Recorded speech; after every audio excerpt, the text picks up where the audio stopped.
నమస్తే అండి.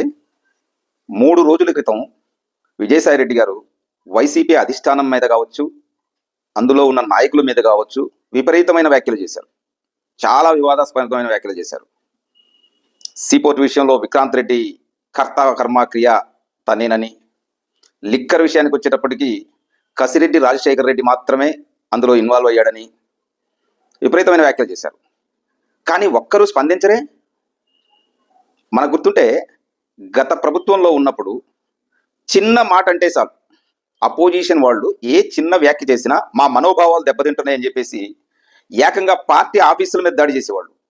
ఒక పార్టీ అధ్యక్షుడు ప్రతిపక్ష నాయకుడు అయిన చంద్రబాబు నాయుడు గారి ఇంటి మీదకి జోగి రమేష్ దండెత్తిల్లాడు.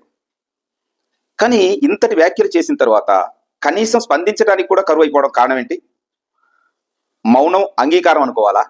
సీపోర్ట్ విషయంలో విక్రాంత్ రెడ్డి ఇన్వాల్వ్ అయ్యాడన్నమాట ప్రజలు నమ్మాల్సి వచ్చే పరిస్థితి వస్తుంది కదా. అలాగే లిక్కర్ కుంభకోణంలో కూడా కర్త కర్మక్రియ కసిరెడ్డి రాజశేఖర రెడ్డి అన్నాడు కాబట్టి కనీసం వాళ్ళు స్పందించలేదు.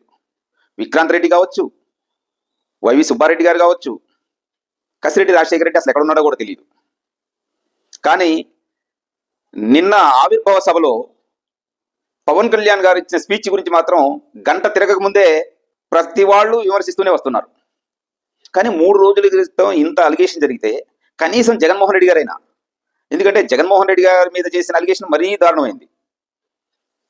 నన్ను విలువలు విశ్వసనీయత కోల్పోయాడన్నారు, నేను నికాచుగానే ఉన్నాను, నేను ప్రలోభాలకు లొంగానన్నాడు, నేనెవ్వరి ప్రలోభాలకి లొంగలేదు, నేను మారిపోయాను అన్నాడు. మా అధినాయకుడే పూర్తిగా మారిపోయాడు అని జగన్మోహన్ రెడ్డి గారి మీద విపరీతమైన అలిగేషన్ చేశారు. కానీ జగన్మోహన్ రెడ్డి గారు కూడా స్పందించలేదు. ఇన్ని సాక్ష్యాలు ముందుకు వస్తున్నప్పుడు కూడా ఈ ప్రభుత్వం మిగతా కేసుల్లాగే దీన్ని కూడా ఒక వారం రోజులు ప్రచారానికి వాడుకొని వదిలేస్తుందా? మనం ఎన్ని చూసాం. కాదంబరి జత్వని కేసు కావచ్చు,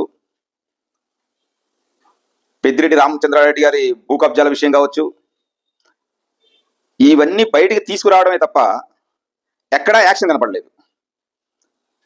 వైసీపీ వాళ్ళు కూడా ఎక్కడో చోట కాంప్రమైజ్ అవుతారులే అని వాళ్ళు కూడా భావిస్తున్నారా? చూద్దాం ఏం జరుగుతుందో.